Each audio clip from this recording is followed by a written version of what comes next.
The gentle hum of the vacuum cleaner wasn't enough to drown out my thoughts as I moved methodically through the hallway of the Diamond Elite Hotel. My shoulders ached from hours of pushing and pulling the heavy machine across plush carpets, making them pristine again for guests who would barely notice. 6 hours into my 10-hour shift, and I was running on nothing but lukewarm coffee and desperation. "Sophia, room 712 needs immediate attention.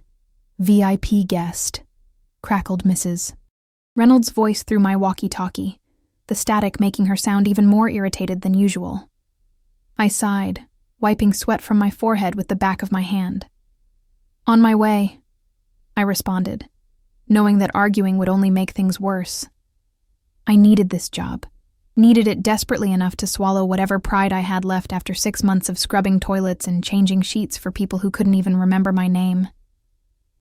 The 7th floor housed the luxury suites, a world I only entered with a cleaning cart and a uniform that itched at the collar. I pushed my cart toward room 712, fumbling with my master keycard while balancing a stack of fresh towels against my hip. The corridor smelled of expensive cologne and polished wood, so different from the bleach and disinfectant scents that clung to my uniform and followed me home each night. I knocked 3 times, my knuckles rapping against the mahogany door. "Housekeeping," I called out, waiting for the customary silence that meant I could enter. When no response came, I slid the keycard into the slot, watching the light turn green before pushing the door open. The suite was dark, heavy curtains drawn against the afternoon sun, casting the room in shadows that seemed to breathe. Something felt different. The air was thick with tension, like the moment before lightning strikes. I should have noticed the subtle signs. The half-empty whiskey glass on the marble countertop, the laptop open on the dining table, the suit jacket draped over a chair, but exhaustion had dulled my senses. And I wheeled my cart into the suite, flicking on the lights without thinking. That's when I heard it. A sharp intake of breath from the adjoining room, followed by a low murmur of voices that immediately fell silent. My heart leaped into my throat as a man emerged from the bedroom doorway, his silhouette cutting a dark line against the dim lighting behind him. Tall, broad-shouldered, impeccably dressed in a crisp white shirt and dark slacks, he moved with the quiet confidence of someone who owned not just the room, but the entire building, perhaps the entire street. I'm so sorry, sir," I stammered, already backing toward the door, my hands trembling as they gripped the handle of my cart. I didn't realize the room was occupied. His face remained partially in shadow, but I could feel his eyes, dark, assessing, moving over me, taking in my uniform, my face, the tremor in my hands. The silence stretched between us until I thought I might scream just to break it. Then he spoke, his voice surprisingly soft, with an accent I couldn't quite place, Eastern European maybe, smooth around the edges but with a hardness underneath, like velvet over steel. "Enter and close the door," he said. The words not a request, but a command. My survival instinct screamed at me to run, to push my cart into the hallway and slam the door behind me. But something in his voice froze me in place. A quiet authority that made disobedience seem impossible. I hesitated, one foot still pointed toward the exit. "Sir, I can come back later. Now." The word hung in the air between us, its single syllable somehow filling the entire room. With shaking hands, I pulled my cart fully into the suite and closed the door behind me, the soft click of the latch sounding like a prison cell locking. The man, still half in shadow, nodded once, then turned and walked toward the panoramic windows, drawing back the curtains to reveal the sprawling city below, glittering in the afternoon sun. "Your name," he said, his back to me, hands clasped behind him as he gazed out at the skyline. "Sophia," I answered, my voice smaller than I wanted it to be. "Sophia Reyes." He turned then, and I saw his face clearly for the first time. Handsome wasn't the right word. His features were too sharp, too severe for mere handsomeness. Strong jaw, straight nose, eyes so dark they seemed to absorb light rather than reflect it. But it was his mouth that caught my attention. Full lips pressed into a thin line that suggested he rarely smiled, and when he did, it might be terrifying to witness. "Sophia," he repeated, as if testing how my name felt on his tongue. Do you know who I am? I shook my head, even as my mind raced through possibilities. The way the hotel staff had been on edge all morning, the extra security in the lobby, the whispered conversations that stopped when I entered the break room, it all suddenly made sense. My name is Alexander Volkov. He said it as if I should recognize it, as if the name itself carried weight. When I showed no reaction, something like amusement flickered across his face. You truly don't know, do you? Before I could respond, the bathroom door opened, and another man emerged, shorter, bulkier, with a scar that ran from his temple to his jaw.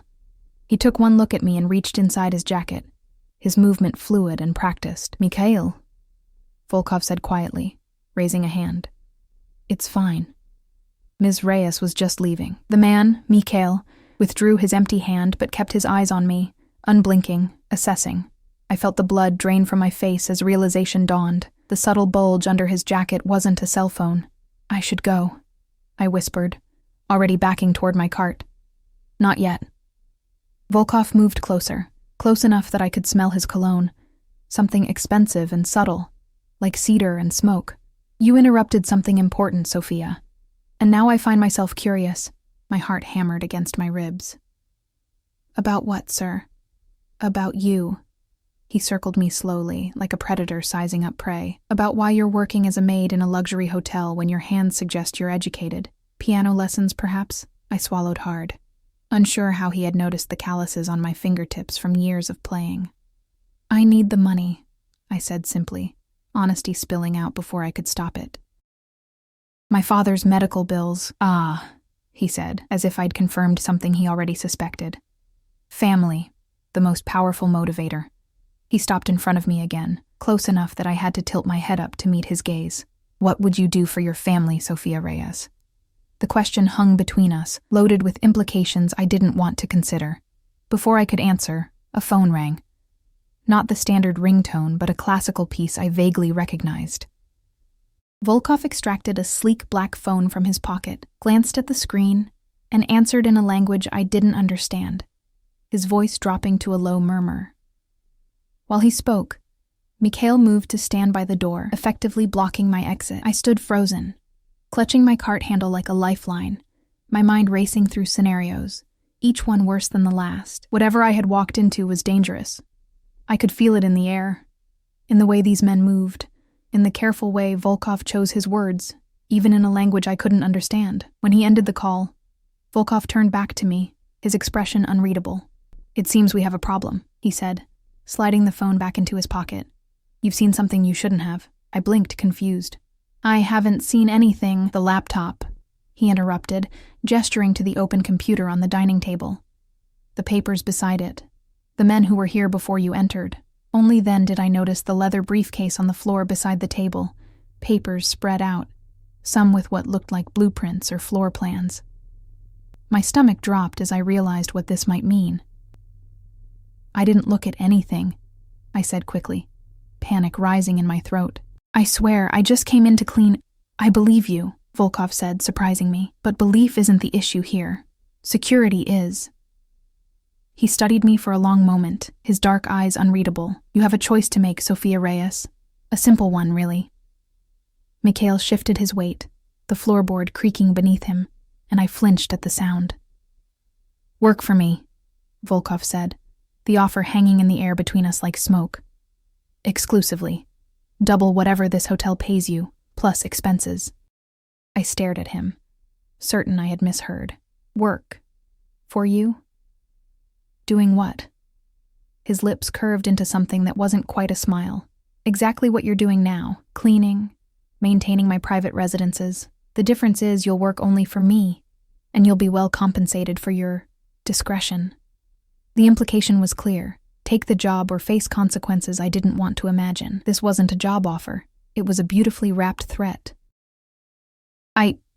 I have responsibilities here. A contract. That will be handled, he said dismissively, as if contracts could be dissolved with a wave of his hand. Perhaps for him, they could be. A knock at the door made me jump. Mikhail opened it a crack, exchanged a few words with someone in the hallway, then closed it again, nodding to Volkov. Your manager is looking for you, Volkov said, amusement coloring his tone. Apparently you've been missing for 15 minutes. Pokar. Had it only been 15 minutes? It felt like hours had passed in this darkened suite. Hours spent balancing on a knife's edge between safety and something I couldn't quite name. Think about my offer, Volkov said, moving toward the door.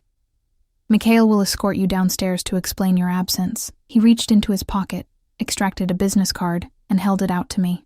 Call this number with your answer by tomorrow morning. I took the card automatically, my fingers brushing against his. His skin was warm, the contact sending an unexpected shiver down my spine. Fear, I told myself. Just fear. And Sophia, he added, his voice dropping to a near whisper. Choose wisely. As Mikhail led me from the room, I clutched the business card in my palm, the embossed lettering pressing into my skin like a brand. I had entered that suite as Sophia Reyes, maid at the Diamond Elite Hotel. I was leaving as something else entirely.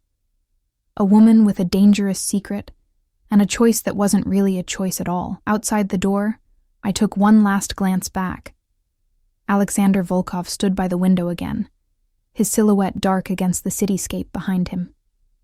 For a brief moment, our eyes met, and I saw something in his gaze that made my breath catch, a hunger that had nothing to do with power or business, and everything to do with me. The door closed between us, but I knew with absolute certainty that this was just the beginning. The walk to the service elevator felt like a death march, with Mikhail's hulking presence just inches behind me. His breathing was steady and controlled, a stark contrast to my own shallow gasps. My cleaning cart had been abandoned in Volkov's suite. Another problem to explain later. Ms. Reynolds looking for you, Mikhail said as we stepped into the elevator, his English choppy but understandable. It was the first time he'd spoken directly to me, and his voice was surprisingly gentle, despite his intimidating appearance. I nodded, unable to form words around the lump in my throat. The business card burned in my pocket, a physical reminder of the encounter I'd just survived, if survival was the right word for it. The elevator doors closed, sealing us in the small space together, and I pressed myself against the metal wall, trying to put as much distance between us as possible. Mr. Volkov is good employer, Mikhail said suddenly, his eyes fixed on the descending floor numbers. Better than hotel. I glanced at him, trying to read his scarred face. Was this a threat or genuine advice? I have bills to pay, I said finally. I can't afford to make enemies. The corner of his mouth twitched, almost a smile. This why you should say yes. Mr. Volkov takes care of his people. The elevator reached the ground floor, the doors sliding open to reveal the bustling staff area. Mrs. Reynolds stood there, arms crossed over her chest, foot tapping an impatient rhythm against the polished floor. Sophia Reyes, where on earth have you? Her words died in her throat as she noticed Mikhail stepping out behind me. Her eyes widened, flicking between us nervously. Mikhail handed her a folded note. From Mr. Volkov, Sophia help with special request, not her fault. Mrs. Reynolds unfolded the note, her expression shifting from anger to something close to fear as she read. I see, she said, her voice suddenly deferential. That's perfectly fine then. Thank you for escorting her down. Mikhail nodded once, then turned to me. Remember, tomorrow morning.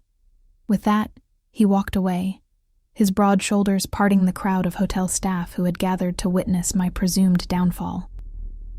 Well, Mrs. Reynolds said, tucking the note into her pocket, it seems you've caught Mr. Volkov's attention. There was a question in her eyes, but she didn't voice it. I was just cleaning, I said weakly. He needed something. She raised an eyebrow but didn't press further. Your cart is still upstairs. Go retrieve it and finish your shift. Room 7112 is now marked as Do Not Disturb. I nodded, relieved to escape further questioning. As I turned to go, Mrs. Reynolds caught my arm, her fingers digging into my skin. Be careful, Sophia, she whispered. Mr. Volkov isn't just any guest. Who is he? I asked, seizing the opportunity to understand what I'd walked into. She released my arm, glancing around to ensure no one was listening. Someone you don't want to owe anything to, she said simply, then walked away, her heels clicking against the marble floor like a metronome counting down seconds I suddenly felt I didn't have. The rest of my shift passed in a blur. I retrieved my cart from outside Volkov's suite. Someone had moved it into the hallway, and went through the motions of cleaning rooms, changing sheets, and restocking amenities. But my mind remained in that darkened suite, replaying every second of my encounter with Alexander Volkov. By the time I clocked out at 9 p.m., exhaustion had settled deep in my bones. I changed out of my uniform in the staff locker room, pulling on worn jeans and a faded sweater that had once belonged to my mother. The contrast between my world and Volkov's couldn't have been more stark. The night air was cold against my face as I stepped outside, pulling my thin jacket tighter around my shoulders. The bus stop was 3 blocks away, and I walked quickly, keeping my head down and my hand wrapped around the pepper spray in my pocket, a habit formed after too many late-night shifts in a city that never truly slept. A black SUV with tinted windows idled at the curb near the employee exit. I quickened my pace, a tendril of fear curling in my stomach. The passenger window slid down smoothly as I passed. "Ms. Reyes," called a voice I didn't recognize. "Mr. Volkov sent me to drive you home." I stopped, turning slowly to face the vehicle. The driver was younger than I expected, with close-cropped hair and eyes that remained hidden behind dark sunglasses despite the late hour. "That's not necessary," I said, taking a step back. "I take the bus." "It's nearly 10 miles to your apartment," he replied, and the casual mention of where I lived sent ice through my veins. "The last bus leaves in 7 minutes. You won't make it." He was right, and we both knew it. If I missed that bus, it would mean an expensive taxi ride I couldn't afford, or a long walk through neighborhoods that became increasingly dangerous after dark. "How do you know where I live?" I asked. Though I already suspected the answer, the driver's expression remained impassive. Mr. Volkov likes to know who he's dealing with. Of course he did. In the few hours since our encounter, he had learned not just my address, but apparently my entire transportation schedule. The message was clear. There was nowhere I could go that he couldn't find me. Against my better judgment, I slid into the back seat of the SUV, the leather cool and smooth beneath my thighs. The vehicle pulled away from the curb immediately, merging into the late-night traffic with practiced ease. "Does Mr. Volkov send cars for all his potential employees?" I asked, trying to keep my voice steady. The driver's eyes met mine in the rearview mirror. "Only the important ones." I turned to look out the window, watching as we passed through downtown, the glittering high-rises giving way to increasingly modest neighborhoods. We drove in silence after that, the only sound the soft classical music playing through the car's expensive sound system. 20 minutes later, we pulled up outside my apartment building, a once grand structure now showing its age in peeling paint and cracked concrete steps. I reached for the door handle, then paused. "Tell Mr. Volkov I'm still considering his offer," I said, surprised by my own boldness. The driver nodded once. "He'll be expecting your call tomorrow." I stepped out of the car, the cool night air a relief after the SUV's stifling interior. The vehicle remained at the curb, engine running, as I climbed the steps to the building's entrance. Only after I'd unlocked the door and stepped inside did I hear it pull away. My apartment was dark and silent, a stark contrast to the chaos in my mind. I flipped on the lights, revealing the small living room with its secondhand furniture and the kitchenette with dishes still piled in the sink from breakfast. Home, though it hardly felt like it sometimes. I dropped my keys on the counter and pulled Volkov's business card from my pocket, staring at the embossed black lettering, Alexander Volkov, followed by a phone number. No company name, no title, no address. Just a name and a way to reach him. As if that was all that mattered in the world. My phone buzzed with an incoming text making me jump. It was from my father. "How was work today, mija? Don't forget your old man has his appointment tomorrow at 2. Love you." Reality came crashing back. My father's medical bills, the mounting debt, the second job I'd taken at a cafe on weekends just to make ends meet. And now, an offer that could solve everything, or destroy what little stability I had left. I texted back. "Work was fine. I'll pick you up at 1:30. Love you too."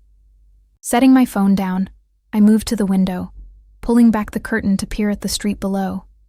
The black SUV was gone, but a sleek sedan had taken its place, a man sitting behind the wheel, his face illuminated by the glow of a cell phone, watching me, waiting for my decision. I let the curtain fall back into place and sank onto the edge of my bed, burying my face in my hands. What choice did I really have? Volkov had made it clear that refusing wasn't an option, not if I wanted to keep my life as it was. And yet, accepting meant stepping into a world I knew nothing about, working for a man whose very presence radiated danger. Sleep eluded me that night, my mind racing through possibilities, each scenario worse than the last. By the time dawn broke, painting my small room in shades of gray and gold, I had made my decision. I showered, dressed in my most professional outfit, a navy pencil skirt and white blouse I kept for interviews, and made coffee with hands that trembled slightly. The business card lay on my kitchen counter, the phone number memorized after hours of staring at it. At exactly 7 a.m., I picked up my phone and dialed. He answered on the second ring, his voice just as I remembered, smooth, accented, commanding. "Sophia, I've been waiting for your call." I took a deep breath, squaring my shoulders as if he could see me. "I accept your offer, Mr. Volkov, but I have conditions." A pause, then a low chuckle that sent shivers down my spine. "Conditions?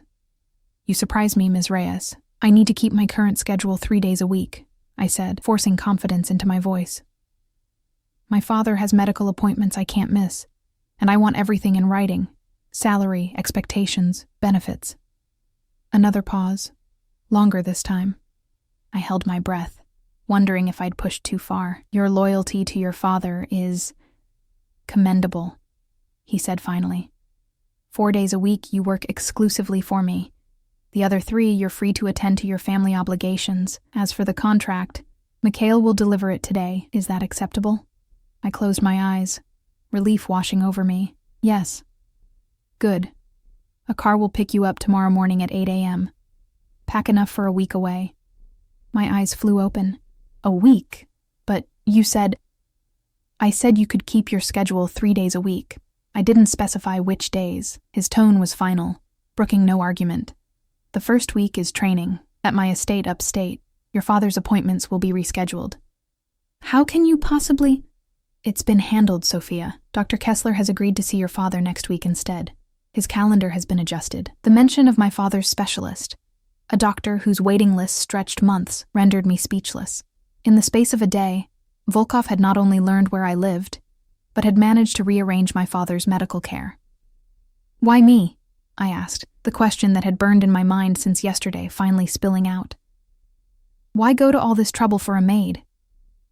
Silence stretched across the line, so complete that I wondered if he'd hung up. Then his voice returned, lower, almost intimate. "Let's just say you caught my attention, Sophia. Not many people do." Before I could press further, he continued. "Mikhail will deliver the contract by noon. Review it carefully. I'll see you tomorrow." The line went dead, leaving me standing in my kitchen, phone still pressed to my ear, heart racing with a mixture of fear and something else I didn't want to name. True to his word, Mikhail appeared at my door at exactly noon, a sleek leather portfolio tucked under his arm. I'd spent the morning pacing my apartment, alternating between second-guessing my decision and trying to explain to my father why I'd suddenly taken a new job. "It pays better, Papa," I'd told him over the phone. "And they're offering benefits, health insurance that would cover more of your treatments." "What kind of job changes so quickly?"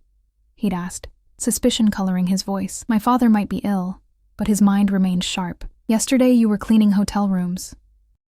"It's a private position," I said, the half-truth bitter on my tongue. "For a wealthy client who stayed at the hotel. He needs a household manager." The lie came easily, disturbingly so. When Mikhail knocked, I jumped, nearly dropping the mug of cold coffee I'd been clutching for the past hour. I opened the door to find him filling the frame, his scarred face impassive as ever. "Contract," he said simply, holding out the portfolio. I took it, surprised by its weight. "Thank you." He didn't leave, just stood there expectantly. I realized he was waiting to take the signed contract back with him. "I need time to read it," I said, clutching the portfolio to my chest. "Mr. Volkov say you smart woman. Read fast."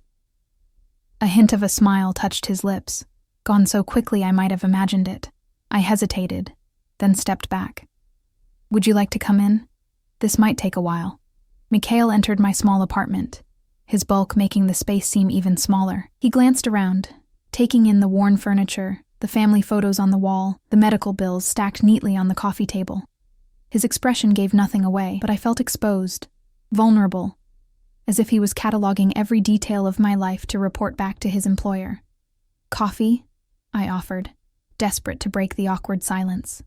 He nodded, and I busied myself in the kitchenette, grateful for the distraction. When I returned with a steaming mug, Mikhail had settled onto my sofa, looking incongruously large against the faded cushions. "Thank you," he said, accepting the coffee with surprisingly gentle hands.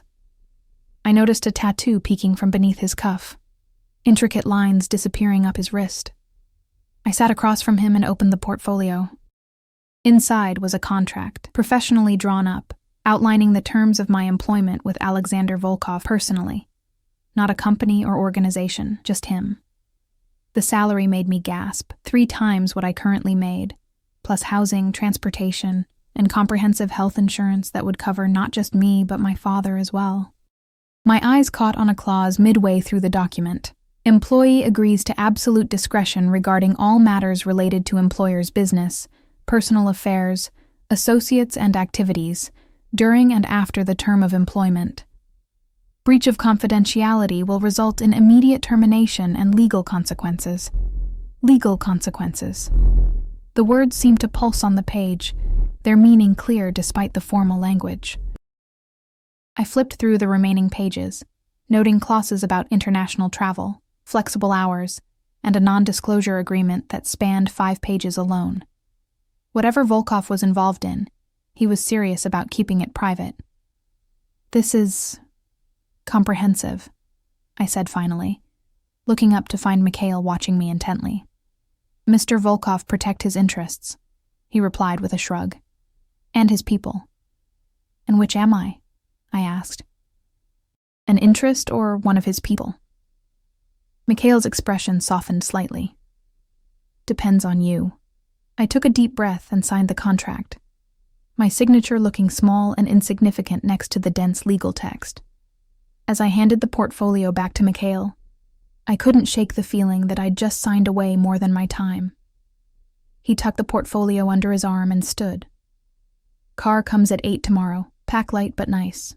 Mr. Volkov has good guests." "What does that mean?" I asked, following him to the door. Mikhail paused, hand on the doorknob. "Means you not just cleaning anymore." He studied me for a moment, then added, "Be careful, Sophia Reyes. Mr. Volkov sees something in you. Is good, but dangerous too." With that cryptic warning, he left, the door closing behind him with a finality that echoed in my chest. I spent the rest of the day in a state of anxious anticipation, packing and repacking a small suitcase with the nicest clothes I owned, pitifully inadequate for whatever awaited me at Volkov's estate. I called my father again, assuring him that everything was fine, that this was a good opportunity, that I would call him every day while I was away. "I don't like this, Sophia," he said, his voice weak over the phone. "Sudden jobs with strange rich men. It sounds like trouble." "It's just housekeeping, Papa," I lied. "Just for a better salary. Promise me you'll be careful," he insisted. "Your mother would never forgive me if I let anything happen to you."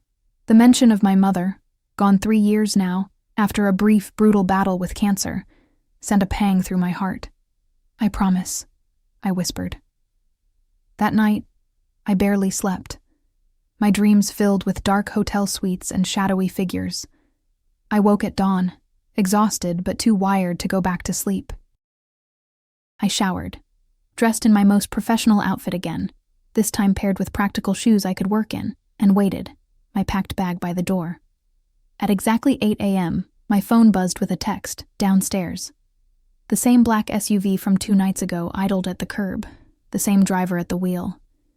He took my bag without a word, placing it in the trunk while I slid into the back seat. This time, I wasn't alone. Alexander Volkov sat on the opposite side, his dark suit impeccable, his attention focused on the tablet in his hands. He didn't look up as I entered, just said, "Good morning, Sophia," as if this was a normal commute, a normal job, a normal life. "Good morning, Mr. Volkov," I replied, my voice steadier than I felt. He looked up then, his dark eyes assessing me in a single sweep. "You'll find appropriate attire at the estate," he said, apparently finding my outfit lacking. "Daniel will have your measurements." I bristled at the presumption. "My clothes are fine for housekeeping." A flicker of amusement crossed his face. "Is that what you think you'll be doing? Simply housekeeping?" The question hung between us as the car pulled away from the curb, merging into the morning traffic. I gripped the edge of the seat, suddenly unsure of what exactly I had agreed to. "Your contract specified household management," he continued, setting his tablet aside. "That includes overseeing staff, coordinating events, and occasionally acting as hostess when I entertain. Hardly just housekeeping. Hostess." The word sent a chill down my spine. "I didn't read the fine print? I thought you might be more careful, Sophia." He leaned forward slightly, his cologne, that same subtle scent of cedar and smoke, enveloping me. "Don't worry. Your virtue is not part of our agreement. Your intelligence, your discretion, and your apparent ability to adapt quickly. Those are what interest me." I swallowed hard, heat rising to my cheeks at the implication. "Why me?" I asked again, the question that had haunted me since our first meeting. "You could hire anyone with actual experience for this role." Volkov studied me for a long moment, his expression unreadable. Then he reached into his jacket and withdrew a photograph, handing it to me without a word. It was a picture of me, much younger, perhaps 18 or 19, seated at a piano on a stage, my face alight with passion, as my fingers pressed the keys. My last recital before my mother's diagnosis, before college plans were abandoned for hospital rooms and mounting bills. "How did you get this?" I whispered, staring at the ghost of who I once was. "I make it my business to know people," he said simply. "You had a scholarship to Juilliard. Full ride. You declined it to care for your mother and later your father." I looked up, meeting his gaze. "You investigated me. Thoroughly." He took the photo back, tucking it into his jacket. "You sacrifice everything for family, Sophia. That kind of loyalty is rare and valuable." The car had left the city behind, tall buildings giving way to suburbs and then to rolling countryside. We traveled in silence after that, the implications of his words settling over me like a weight. He hadn't chosen me randomly. He had selected me specifically, researched my past, my family, my abandoned dreams.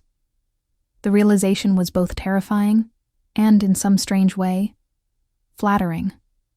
Hours later, the SUV turned off the main highway onto a private road, winding through dense forest before emerging at a massive iron gate. A security guard stepped forward, nodded at the driver, and the gate swung open silently. The estate that came into view stole my breath.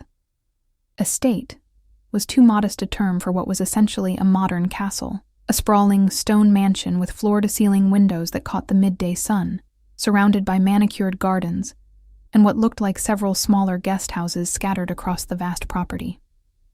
"Welcome to Volkov Estate," Alexander said, watching my reaction with those dark, assessing eyes. "You're home for the next week, and 3 days a week after that."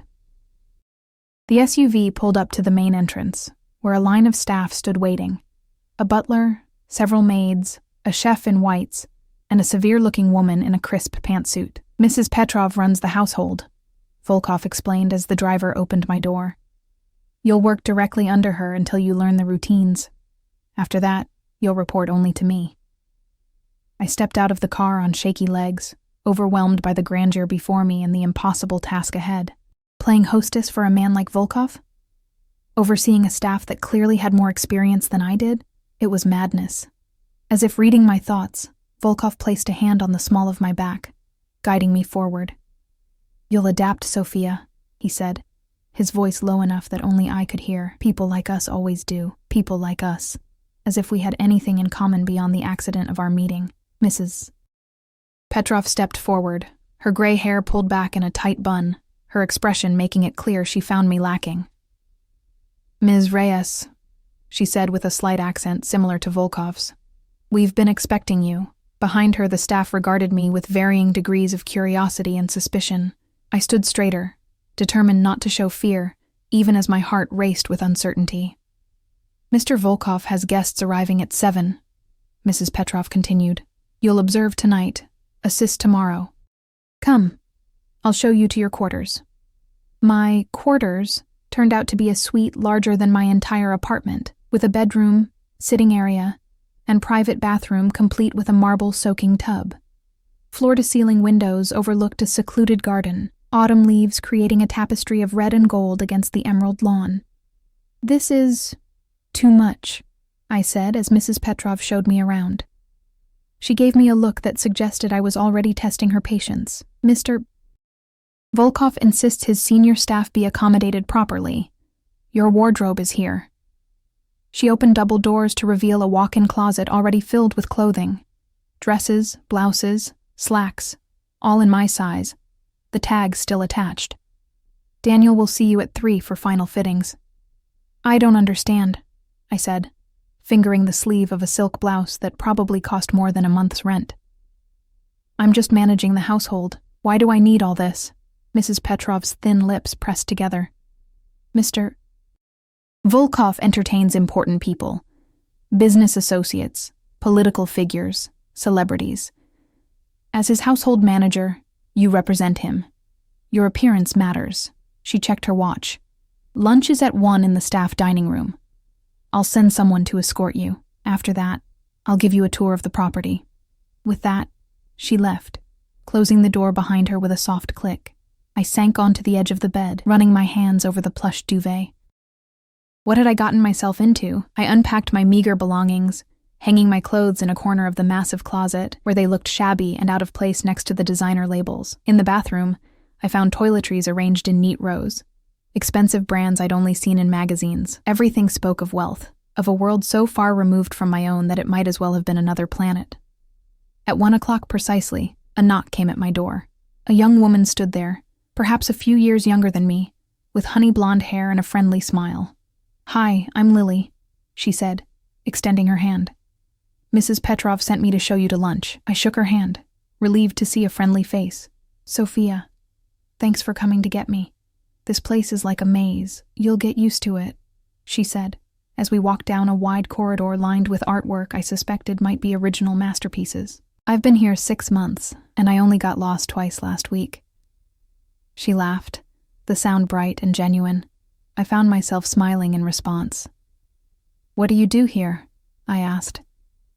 I'm one of the housekeepers, she replied. I mainly handle the guest wing and help with events. You're the new household manager, right? Everyone's talking about you. I felt heat rise to my cheeks. What are they saying? Lily glanced at me sideways. Just that it's unusual for Mr. Volkov to hire someone with no experience for such an important position. Usually Mrs. Petrov handles everything. I don't think she's happy about me being here, I admitted. Mrs. Petrov isn't happy about anything, Lily whispered conspiratorially as we descended a grand staircase. But she's been here forever and runs everything like clockwork. Learn from her and you'll be fine. We reached the staff dining room, a surprisingly comfortable space with a long oak table and walls painted a warm yellow. Several staff members were already seated, conversation dying as we entered.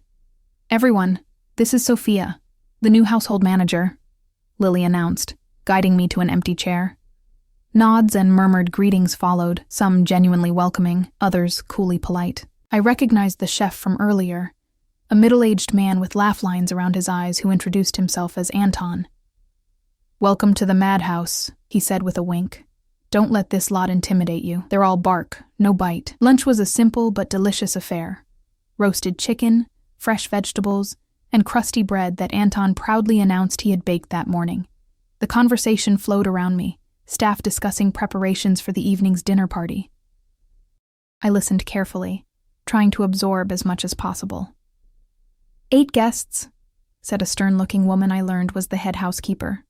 Mr. Sullivan from the investment firm, Senator and Mrs. Wilson. the Italian ambassador and his wife, Mr. Chen from the tech company, and the Romanovs. "The Romanovs are coming?" Lily asked, her voice dropping to a near whisper. "Both of them?" The head housekeeper nodded grimly. "Mr. Volkov specifically requested the blue guest room be prepared for them." Something in their exchange suggested these particular guests were significant, but before I could ask, Mrs. Petrov entered the room, and all conversation ceased immediately. "Sophia, it's time for your tour," she announced. "The rest of you should be at your stations. Guests arrive in less than 6 hours." I followed Mrs. Petrov through the mansion, trying to commit the layout to memory as she pointed out rooms, explained protocols, and rattled off a dizzying array of duties I would eventually be responsible for. The scale of the operation was overwhelming. The main house alone had 22 rooms, including a formal dining room that could seat 30, a ballroom, a library filled with rare books, and Volkov's private wing, which was strictly off-limits. "Mr. Volkov values his privacy above all else," Mrs. Petrov said sharply when I asked about the wing.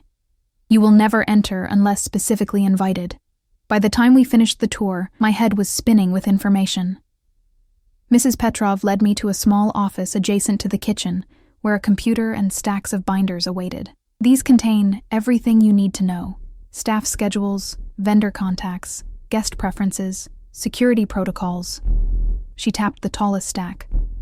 "Memorize them." I stared at the mountain of information in dismay. "All of this?" Her thin smile held no warmth. "Mr. Volkov has inexplicably placed his trust in you, Ms. Reyes. I suggest you don't disappoint him." She checked her watch again. "Daniel is waiting for your fitting. After that, you'll observe tonight's dinner service with me." Daniel turned out to be a rail-thin man, with impeccable taste and nimble fingers that pinned and adjusted clothing with lightning speed. He tutted over me like a disappointed parent. "Such potential, wasted on poor posture," he muttered, circling me as I stood awkwardly in a midnight blue sheath dress. "Shoulders back, chin up.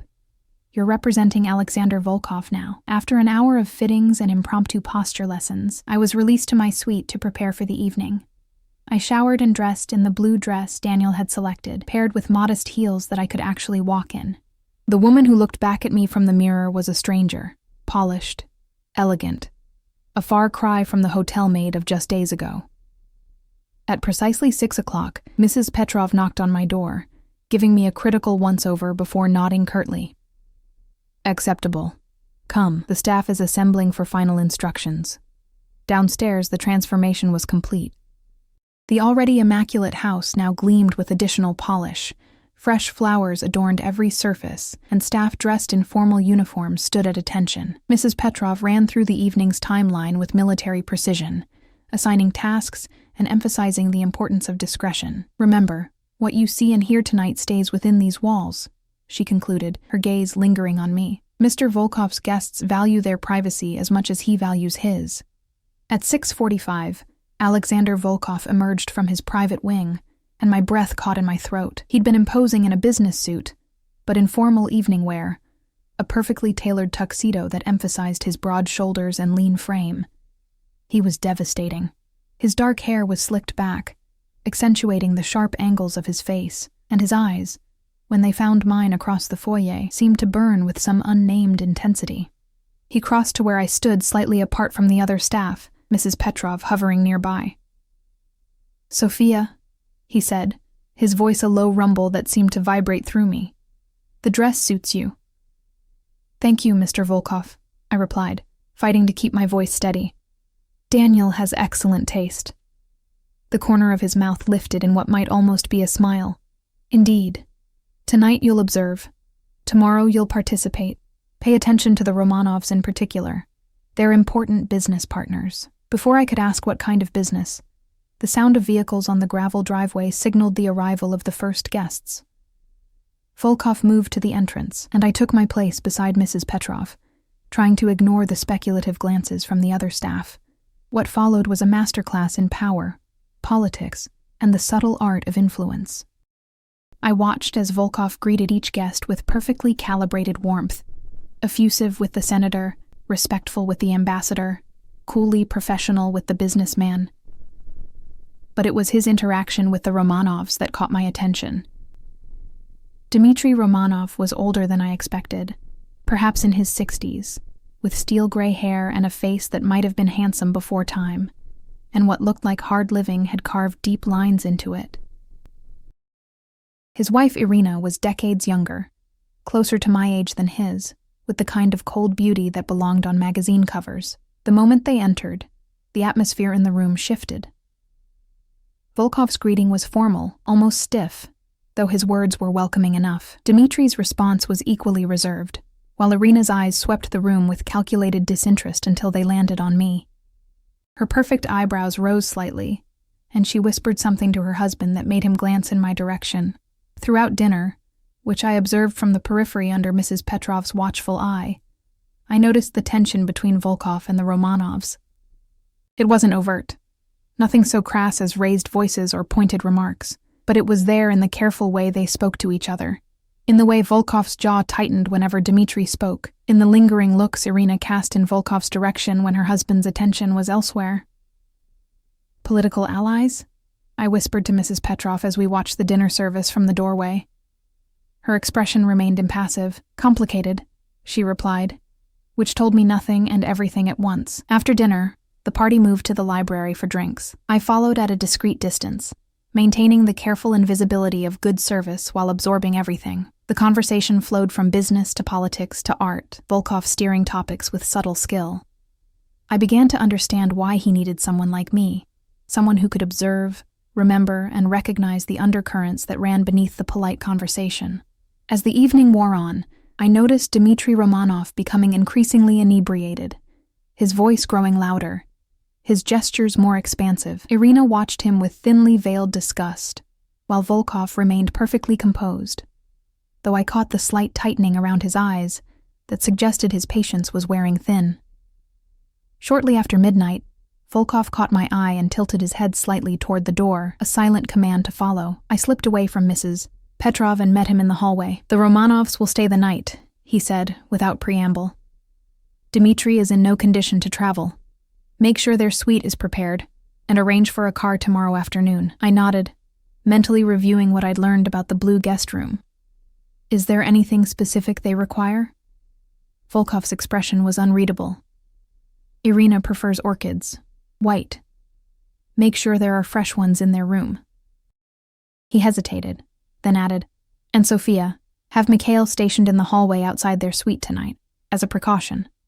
"A precaution against what?" I asked before I could stop myself. His eyes met mine, dark and suddenly cold. "Curiosity can be dangerous in this household, Sophia. Remember that." He returned to his guests, leaving me with more questions than answers, and the distinct impression that I had just been warned away from a truth I wasn't ready to face.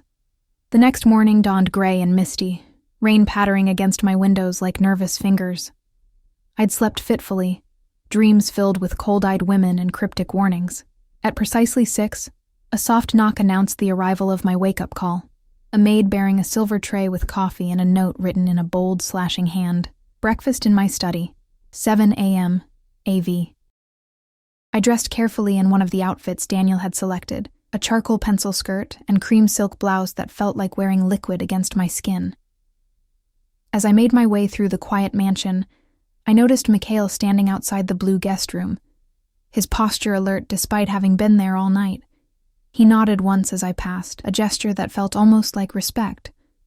Volkov's study was located at the far end of his private wing, a space I'd been expressly forbidden to enter without invitation.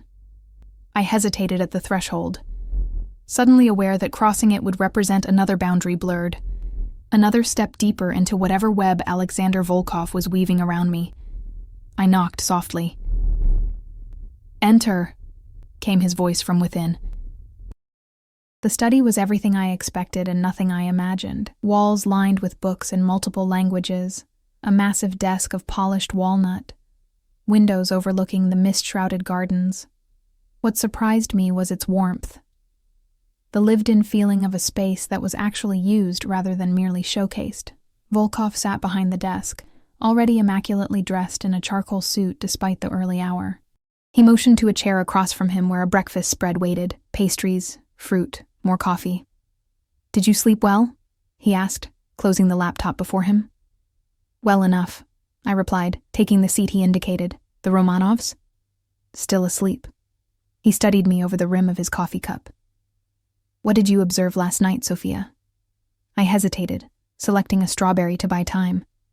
The guests seemed to be a mix of business and political connections. The senator is clearly hoping for your support, financial or otherwise. Mr. Sullivan and Mr. Chen appeared to be discussing some kind of merger or acquisition. Volkov nodded, his expression giving nothing away. "And the Romanovs?" I met his gaze steadily. "There's history there. Not entirely pleasant. Dmitri resents you for something, while his wife—" I trailed off, unsure how to delicately phrase my observation. "While his wife?" Volkov prompted, a dangerous edge to his voice. "Seems to have personal interest in you," I finished, "one I suspect her husband is aware of and doesn't appreciate." Volkov's expression remained neutral, but something flickered in his eyes. Approval, perhaps. "Very good. What else?" "You're cultivating political influence, building a coalition of some kind. The dinner wasn't just social, it was strategic." I took a sip of coffee, finding courage in the bitter warmth. "What I don't understand is why you need me to see it." He leaned back in his chair, regarding me thoughtfully. "People underestimate the value of careful observation, Sophia. The ability to read a room, to see beneath the surface of polite conversation. It's a rare skill." He gestured to the mansion around us. "I have staff to clean, to cook, to manage schedules. What I need is someone who sees what I see. Someone loyal." "To help you with your business," I said carefully. His smile was sharp. "My business is complicated." "Illegal?" The word hung between us, dangerous and electric. "Not everything I do falls neatly into categories of legal and illegal." He rose, moving to the window with predatory grace. "The world isn't black and white, Sophia. There are shades of gray where the real power lies." I set down my coffee cup. "Why me?" I asked, for what felt like the 100th time. "You have all this.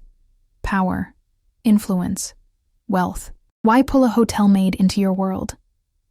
He turned to face me, backlit by the misty morning light. "Because you walked into my suite when no one else would have dared. Because you stood your ground when most would have crumbled. Because despite everything life has thrown at you, your mother's death, your father's illness, the dreams you abandoned, you've survived. Adapted." His eyes locked with mine. "People like us recognize each other, Sophia." Before I could respond, a sharp knock came at the door, and Mikhail entered without waiting for permission. A breach of protocol that immediately set my nerves on edge. "They're gone," he said without preamble. Volkov's expression hardened. "What do you mean, gone?" "The Romanovs. Left before dawn. Took something from your office." Volkov moved with startling speed, crossing to a painting on the far wall. He swung it aside, revealing a small safe. His fingers flew over the keypad, and the door swung open. Whatever he expected to find was missing, judging by the curse that escaped him. A harsh sound in a language I didn't understand but recognized as profoundly vulgar. "The flash drive," he said, voice dangerously soft. "Find them. Now." Mikhail nodded once and left, already pulling a phone from his pocket. Volkov turned to me, his face transformed by cold fury. "It seems your observation about the Romanovs was more accurate than you knew." Dmitri's drunkenness was an act, a distraction while his wife did the real work. "What was on the drive?" I asked, my voice steadier than I felt. "Information. The kind that could destroy people, powerful people who pay very well for my discretion." His eyes narrowed. "This is your first test, Sophia. What happens next will determine your future in this household." My heart raced. "What do you want me to do? Tell me everything you noticed about Irina Romanov last night. Every detail, no matter how small." I closed my eyes, calling up the mental image of the cold-eyed beauty. Designer dress. Valentino, I think. Recent collection.